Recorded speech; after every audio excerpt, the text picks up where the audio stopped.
Hello, kakabsat.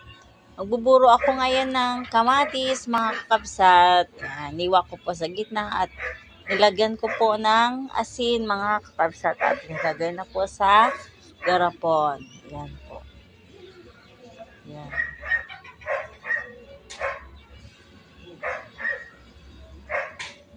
Yan po. Hiwain sa gitna, mga kabsat, para pumasok yung asin. Yan po. Isang linggo po ito, mga kabsat. Pwede na po siyang kainin. Yan. 3 lagayan po ang nagawa ko, mga kakabsat. Yan po. Yan. Yan po.